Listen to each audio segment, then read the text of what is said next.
Bismillahirrahmanirrahim. Alhamdulillahirabbil alamin wassalatu wassalamu ala sayyidina Muhammadin asyrafil mursalin wa ala alihi wa sahbihi ajmain.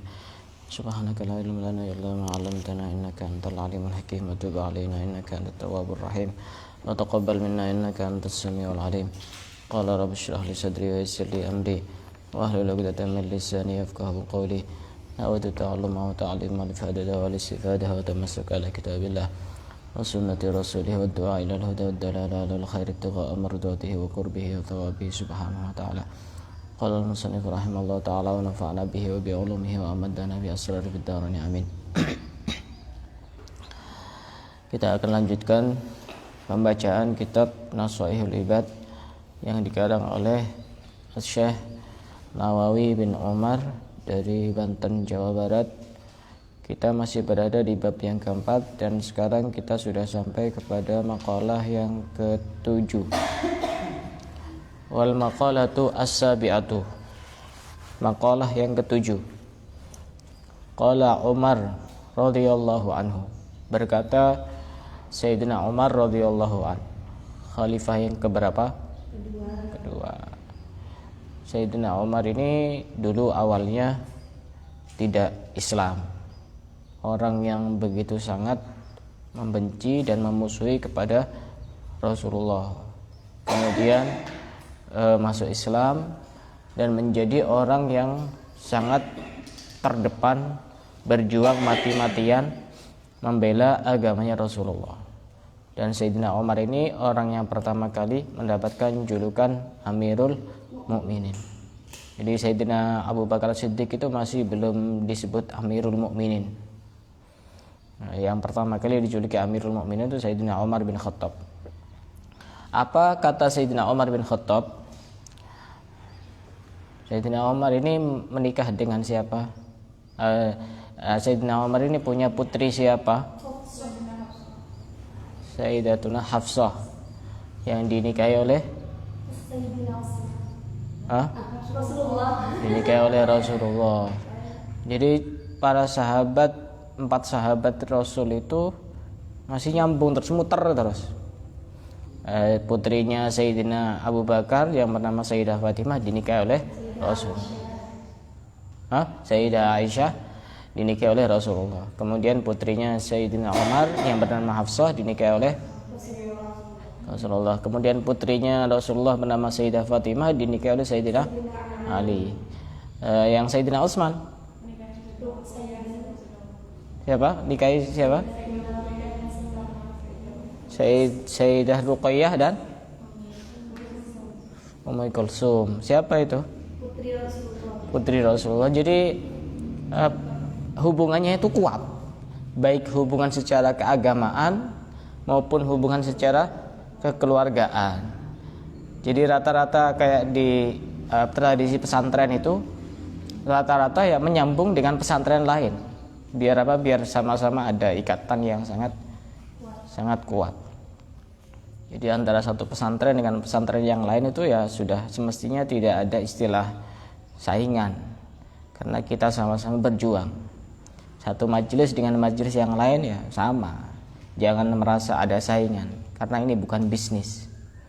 Kita sama-sama berjuang dan mestinya orang itu kalau hatinya bersih, merasa senang. Semakin banyak pondok, semakin banyak majelis, semakin banyak perkumpulan yang baik, itu semakin senang. Kenapa? Karena bebannya semakin terkurangi.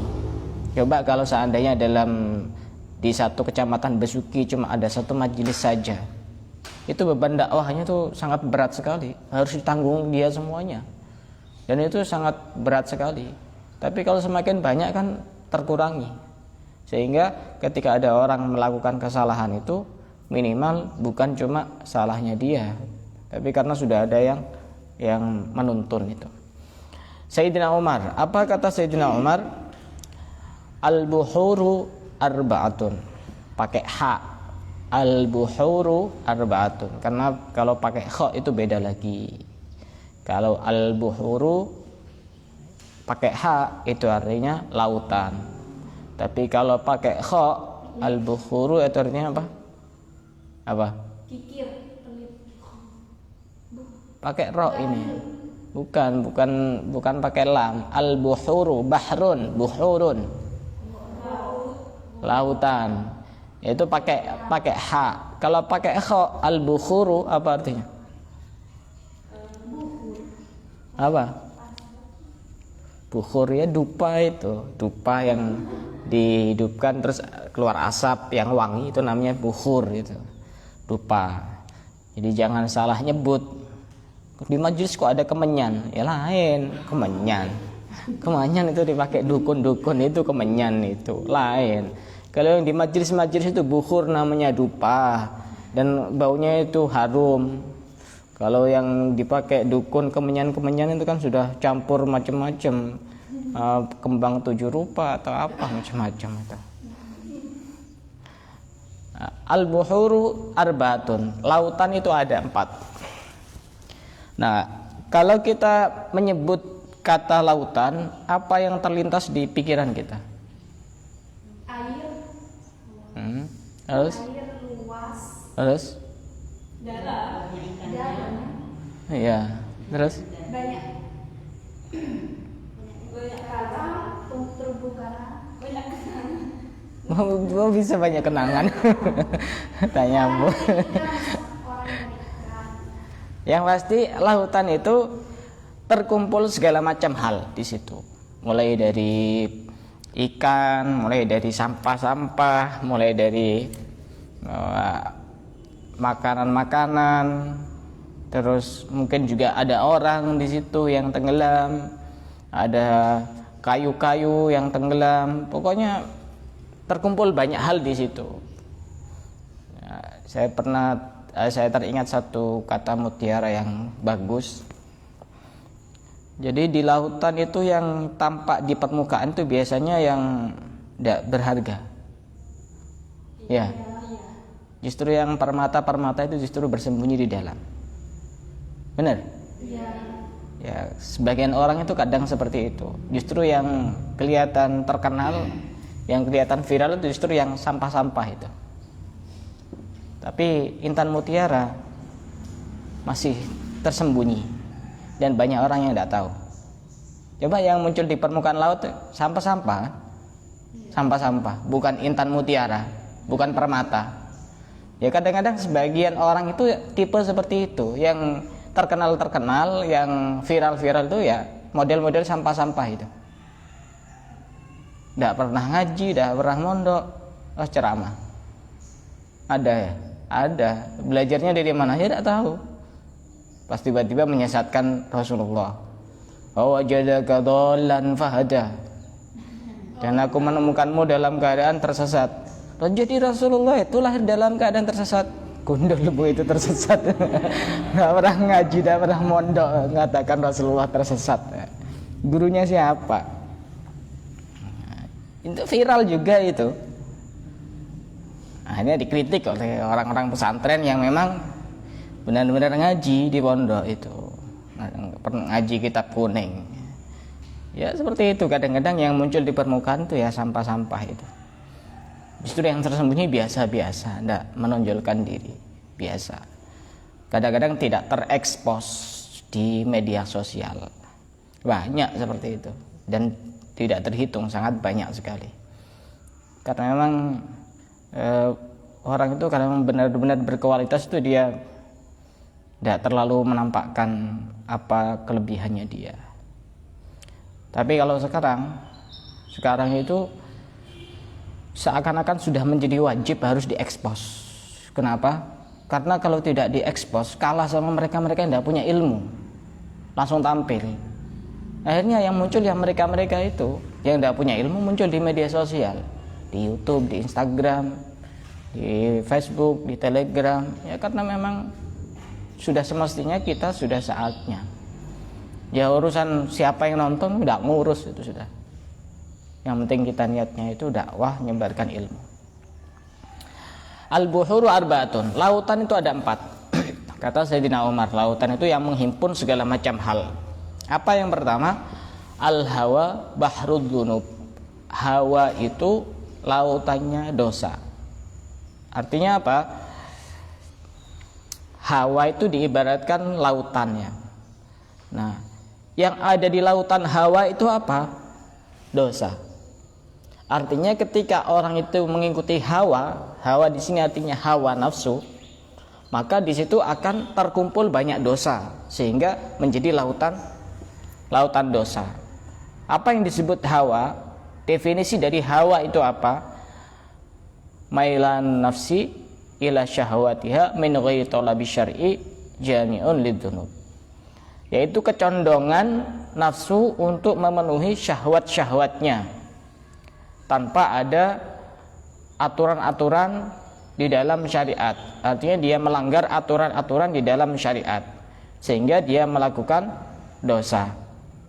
Maka ketika orang itu menuruti hawanya, hawa nafsunya, maka dia akan terjatuh pada perbuatan dosa sehingga dosa tersebut semuanya bermuara pada satu lautan yang bernama lautan hawa. Lautan hawa.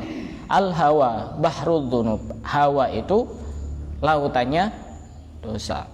Dan kita perlu sadar dan perlu memahami bahwasanya az-dzunub itu summun qatilun. Dosa itu seperti racun yang mematikan. Dan memang seperti itu.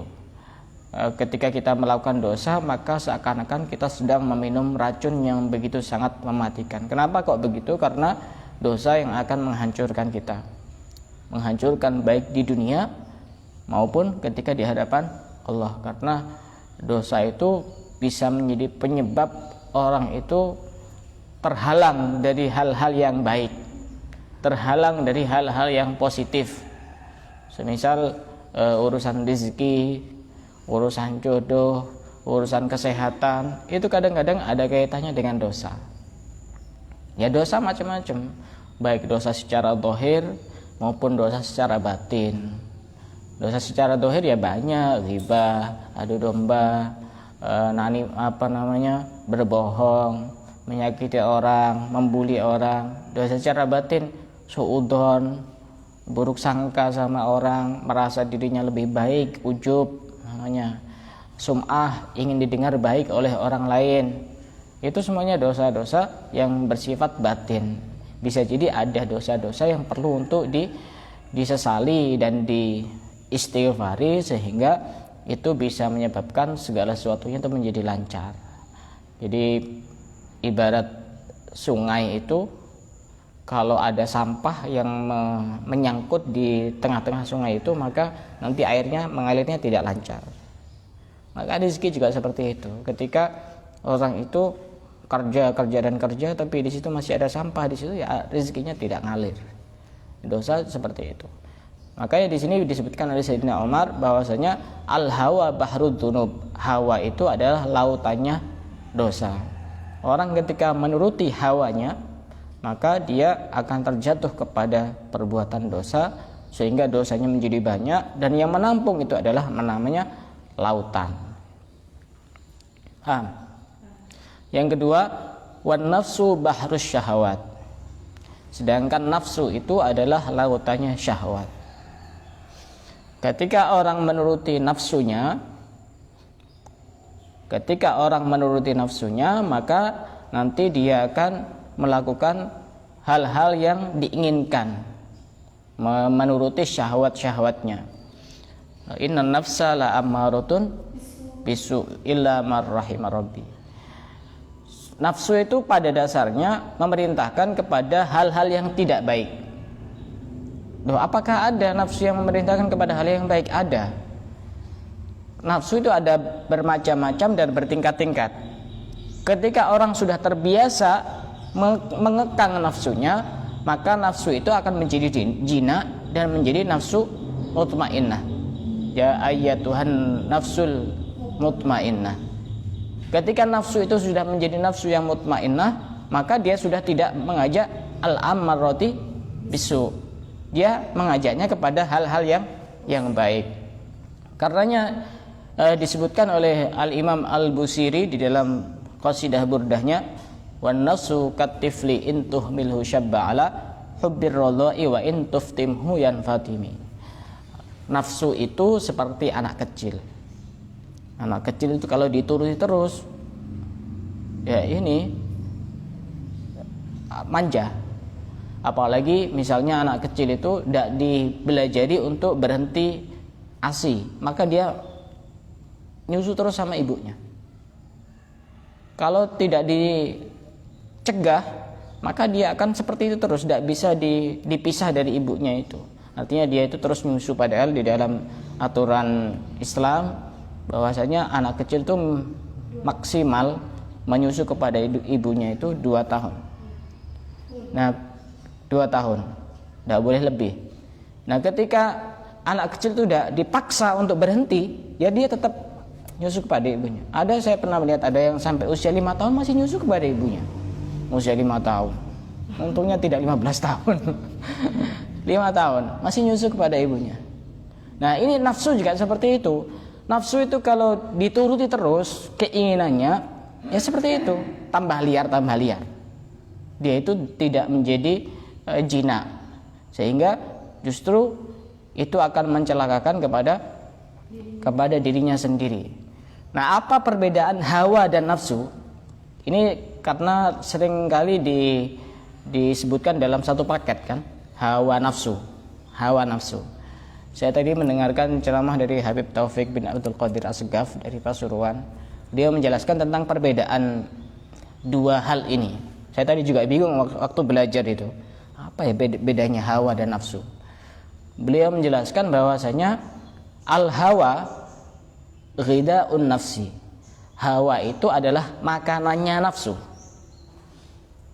Hawa itu adalah makanannya nafsu. Jadi kalau kita pikir bahwasanya orang itu bisa menuruti nafsunya karena bermuncul dari hawanya. Nah, hawa itu makanannya nafsu. Hawa itu makanannya nafsu. Berarti nafsu punya makanan yang bernama hawa. Kalau hawa ini tidak ada, maka nafsunya juga tidak ada. Nah, hawa ini semisal begini contohnya. Kita pengen makan enak terus misalnya. Walaupun itu halal ya, pengen makan enak terus.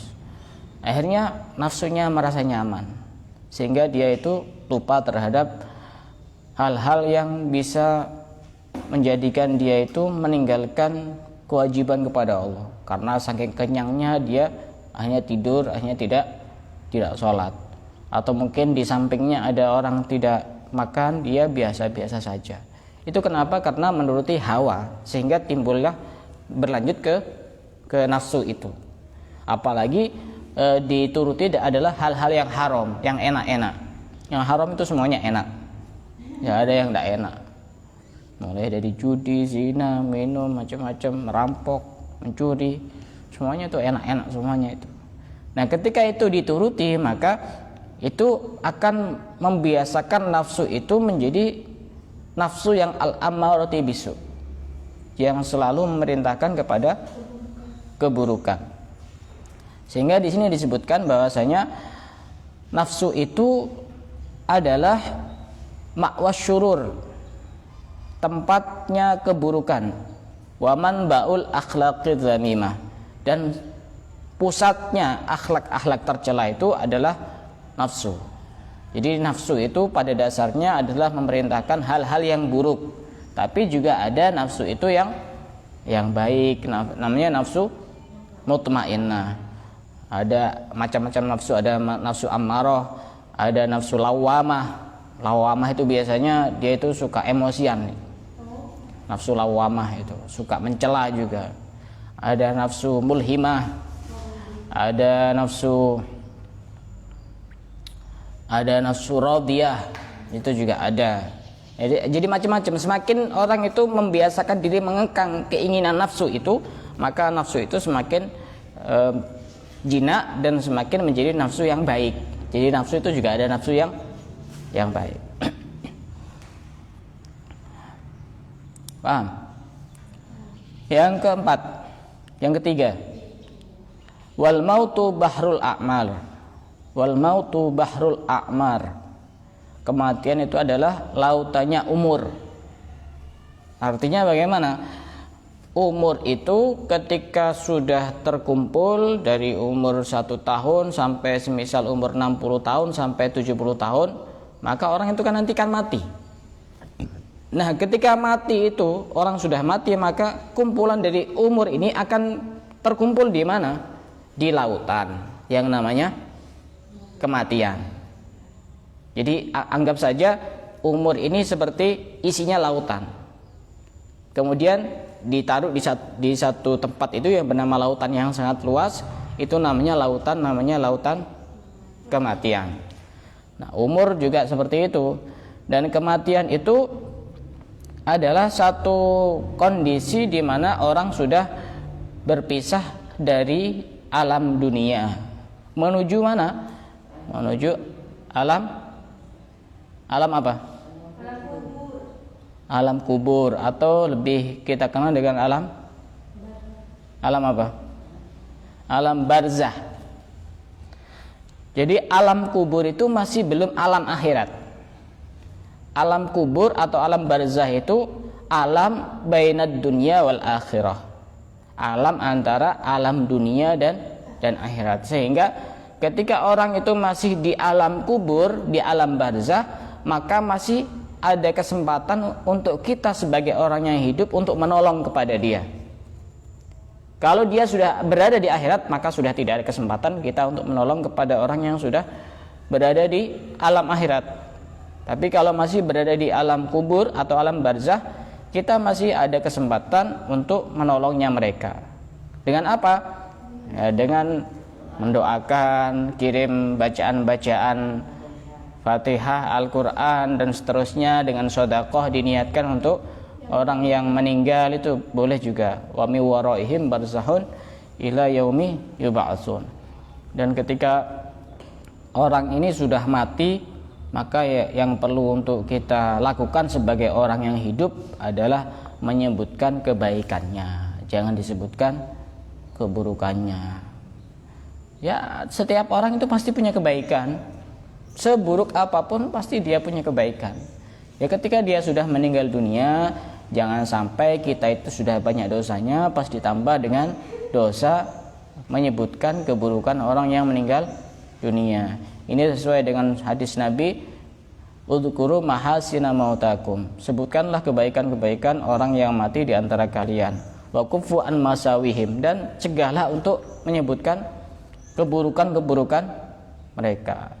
Tapi walaupun seperti itu, disebutkan oleh Imam Haddad di dalam kitabnya Sabilul Iddikar, beliau menyebutkan walaupun kita itu dianjurkan untuk menyebutkan kebaikan orang yang meninggal dunia, tapi jangan sampai berlebihan. Misalnya dia itu pernah istiqomah rajin ke masjid, misalnya sholat jamaah, ya diceritakan sekedarnya saja, jangan sampai berlebihan. Oh, misalnya dia itu ke masjidnya sampai hujan-hujan itu dia tetap berangkat ke masjid, sampai bajunya itu basah dia tetap masuk ke masjid, padahal tidak semestinya seperti itu. Padahal waktu hujan dia juga tidak pergi ke masjid. Ini kan berlebihan, terlalu berlebih-lebihan. Kalau dia itu sholat tahajud dan i'tikaf di masjid itu sampai 12 jam, padahal cuma 1 jam, misalnya seperti itu. Ini juga tidak bagus. Kenapa? Karena terlalu berlebih-lebihan. Nah, ketika ada orang itu sudah meninggal dunia, ini kadang-kadang orang itu tidak paham. Kadang-kadang orang takziah cuma takziah.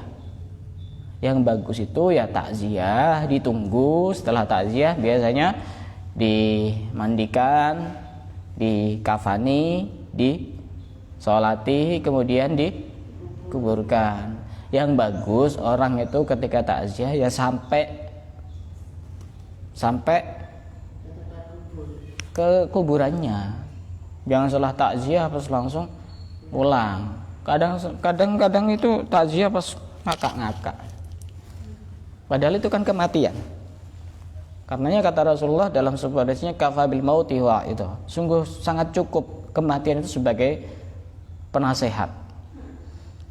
Orang ketika mati mestinya kita banyak dapat nasihat yang tanpa suara. Kita pasti mikir, oh dia yang kemarin tertawa-tertawa, dia yang kemarin masih sehat ternyata mati juga. seakan-akan ada nasihat yang keluar dari sebuah kematian. Maka cukup, tidak usah ngundang mubalik, tidak usah ngundang penceramah, tidak usah ngundang ustadz, tidak usah ngundang kiai. Kematian itu bisa menasihati banyak orang. Oh, dia itu yang kaya, uangnya banyak, hartanya banyak, ternyata bisa mati juga. Oh, dia itu yang cantik, perawatannya mahal, mati juga. Semuanya bisa mati. Sehingga kematian itu adalah benar-benar sebagai penasihat yang sangat hebat untuk menyadarkan kita bagi orang yang mau mengambil nasihat. Nah, kadang-kadang ya itu, saya itu juga heran. Takziah kok ngakak-ngakak itu. Mestinya merenung.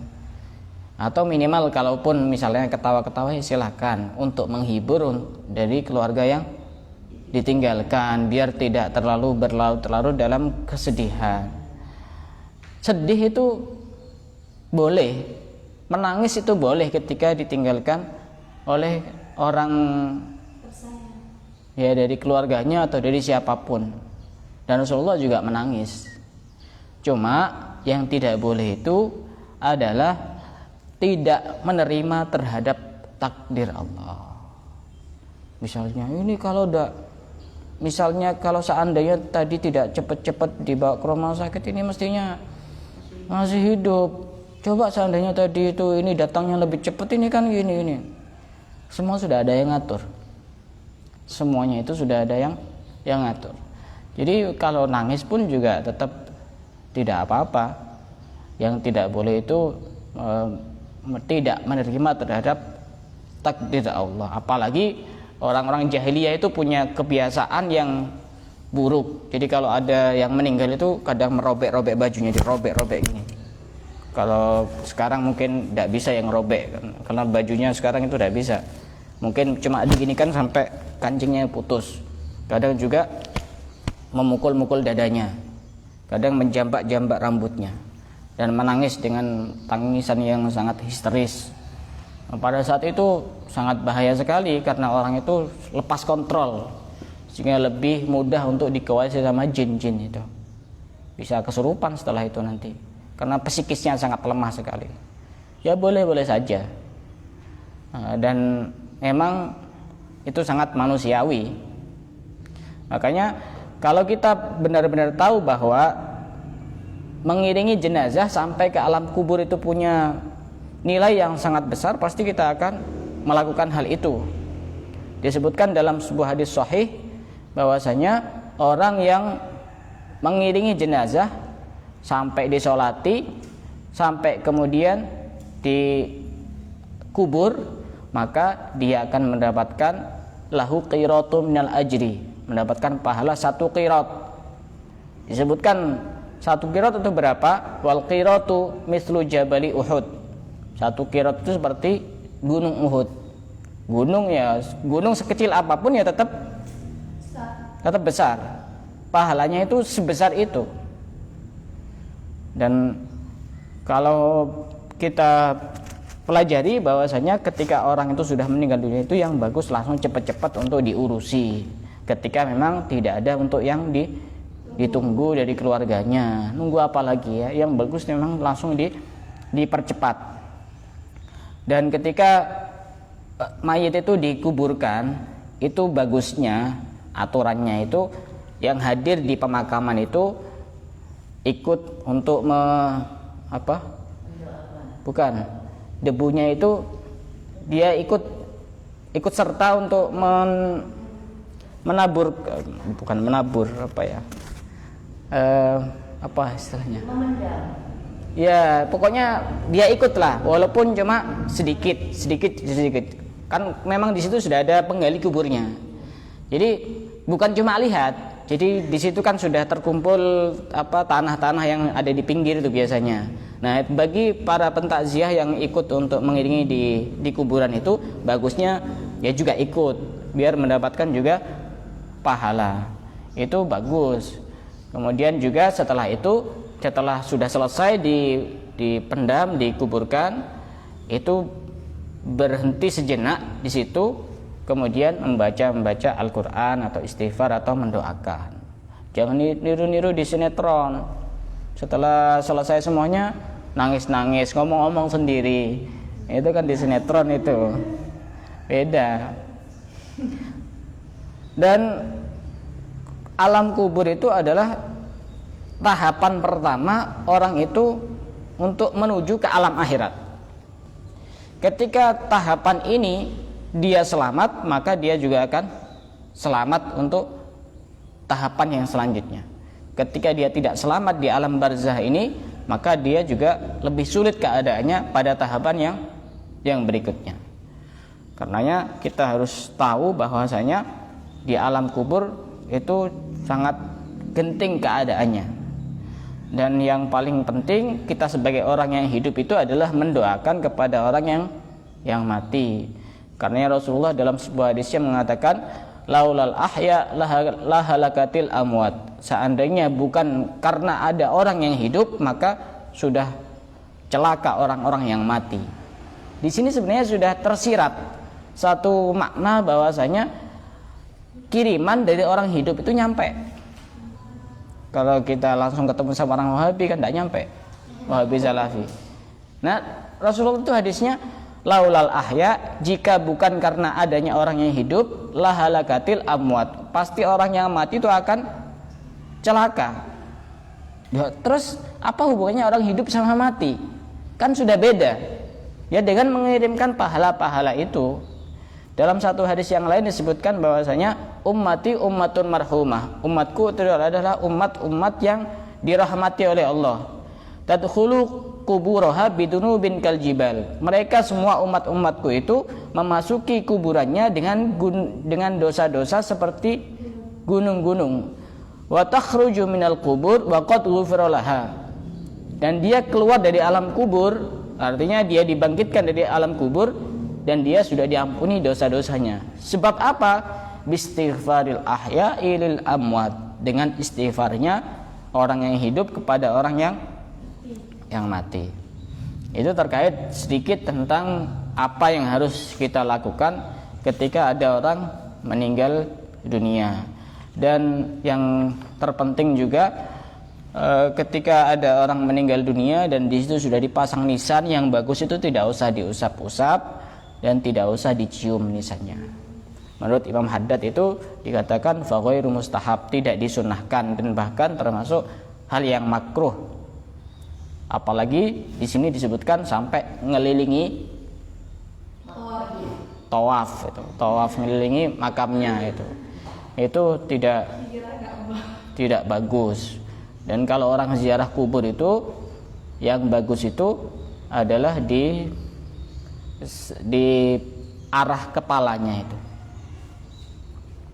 Tapi yang bagus adalah di arah wajahnya. Karena kepala dengan wajah kan tidak sama.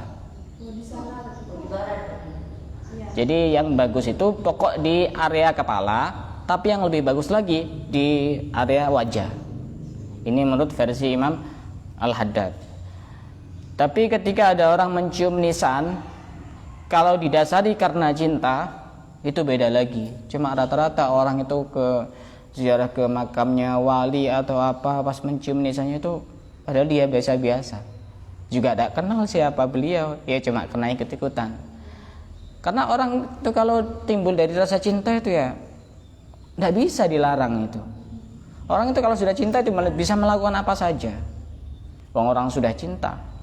Seperti ceritanya Majnun sama Laila, yang Majnun itu menciumi temboknya Laila itu, ya karena namanya cinta. Ya sama, kamu dapat hadiah dari kekasihmu, pas dicium-cium itu barangnya, ya namanya cinta, tidak bisa dilarang. Nah, karena datangnya juga tidak ada yang memberitahu, sehingga perginya juga kadang-kadang tidak pamitan, kan gitu. Dan orang yang paling berat siksanya di alam kubur itu disebutkan di dalam kitab ini, Sabilul Iddikar, bahwasanya inna aktsara adzabal qabri min salasati asya. Sesungguhnya yang paling banyak orang disiksa di alam kubur itu disebabkan karena 3 hal.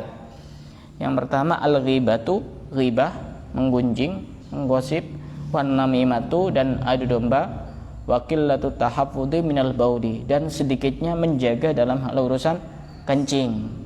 Artinya dia sembarangan. Maka dalam fikih itu ketika orang kencing, buang air kecil itu, setelah itu jangan langsung cebok, harus kalau ya mohon maaf ini agak jorok, tapi ya perlu dijelaskan karena ilmu. Jadi yang pertama itu dia itu kalau laki-laki sambil agak diurut agar benar-benar bersih. Nah nanti juga dia tuh berdehem atau berdehem gitu. Ini itu biasanya kadang-kadang yang masih tersisa itu dia keluar. Jadi jangan langsung pas setelah itu langsung disiram. Bisa jadi nanti itu dia ketika sudah pakai pakaian itu ada yang netes, sehingga dari situ semuanya najis. Sholatnya dia sholat memang, tapi karena membawa yang najis akhirnya dia seakan-akan tidak sholat. Makanya di dalam Islam itu sunnah orang buang air kecil itu dalam keadaan duduk. Kenapa? Menurut penelitian kedokteran, kalau orang kencingnya berdiri itu biasanya masih ada sisa, dan itu banyak. Beda dengan posisi duduk, itu beda. Jadi dia lebih bisa menekan keluarnya air kencing itu, sehingga yang kalaupun keluar itu cuma sedikit. Makanya untuk benar-benar kita itu bersih ketika buang air kecil, ya seperti itu, dengan cara seperti itu. Biar kita itu benar-benar menjaga dalam hal urusan buang air kecil. Nah, terakhir, wal qabru bahrun nadamati. Sedangkan kuburan itu adalah lautannya penyesalan. Orang ketika sudah di alam kubur, dia menyesal. Dia berharap seandainya saja ini tidak terjadi. Seandainya saja saya dulu tidak berdosa. Seandainya saja dulu saya tidak menghibah. Seandainya saja dulu saya tidak meninggalkan sholat. Seandainya saja dulu saya tidak berpuasa. Maka di dalam kubur itu ya sama seperti penyesalan, mengumpulkan penyesalan-penyesalan ketika di dunia dalam satu lautan namanya kuburan. Wal qabru bahrun nadamat. Itu kata Sayyidina Umar bin Khattab. Akan saya ulang kembali dari awal.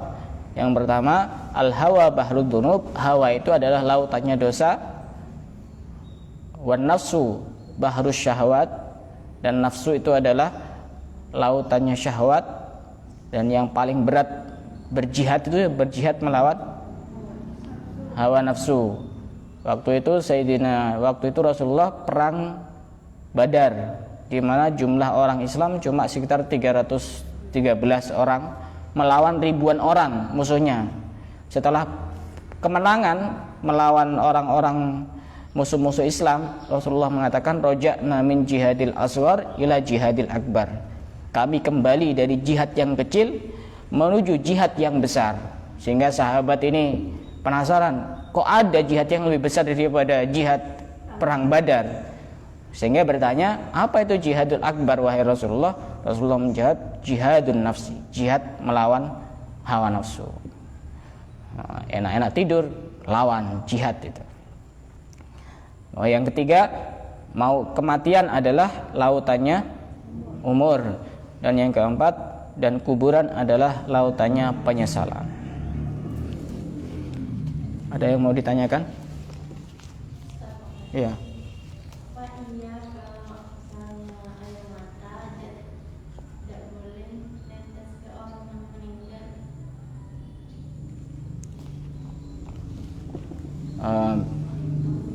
Ya sebenarnya tidak apa-apa. Apalagi memang orang sedih itu kan tidak bisa diatur, alurnya itu dia tidak bisa diatur. Misalkan pas meninggal, pas lagi nunggu itu waktu sakaratul maut itu, pas tiba-tiba langsung nangis, masa harus nyingkir dulu? Kan susah, orang sedih itu susah untuk mengontrol emosinya. Ya tidak apa-apa juga.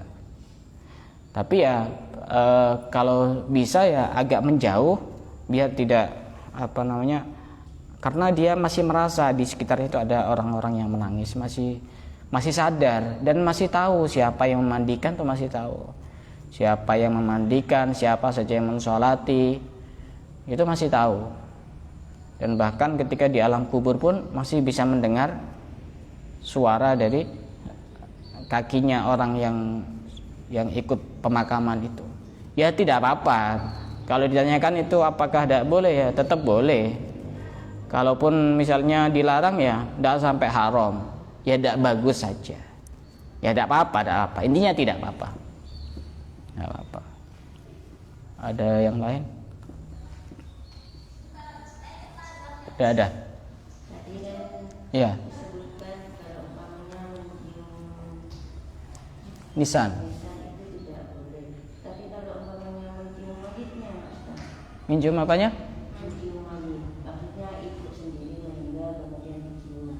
Oh iya, tidak apa-apa kalau masih belum dikuburkan itu tidak apa-apa, dicium itu tidak apa-apa. Asal itu dari keluarganya sendiri, jangan dari orang lain. Kalau pacarnya meninggal dicium, nanti tambah dia ada nikah-nikah itu. Jadi jomblo. Tidak apa-apa, kalau dari keluarganya sendiri tidak apa-apa. Dan saya pernah melihat sendiri itu, terutama orang-orang besar, ulama-ulama itu juga biasa dicium ketika beliau wafat. Keluarganya sendiri tidak apa-apa, tidak apa-apa. Asal bukan orang lain.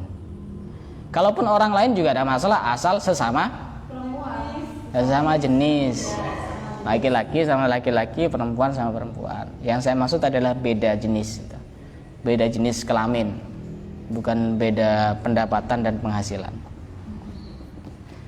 Saya kira cukup sampai di sini. Kita lanjutkan pada pertemuan yang akan datang. Wallahu a'lam bishawab.